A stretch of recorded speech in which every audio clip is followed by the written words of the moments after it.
هذا النوع هذا لا مارك قديمه معروفه، يعني مش شحال هذا وهي كاينه.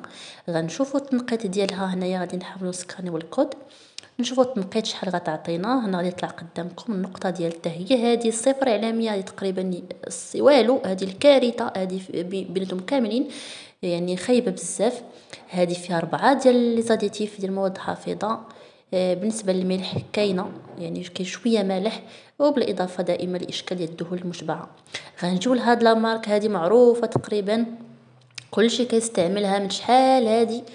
التنقيط تاعها حتى هي 3 على 100، تنقيط خايب بزاف، فيها 4 الانواع ديال مواد حافظه. فاش كنقول مواد حافظه راه يعني كتشكل خطر.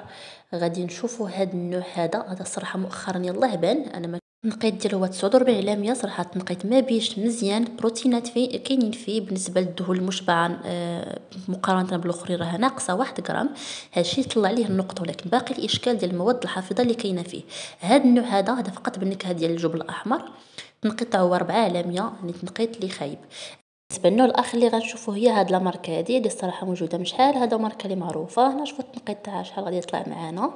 بالنسبه للتنقيط اللي عطاتني هو 36 على 100، تنقيط اللي باقي هابط.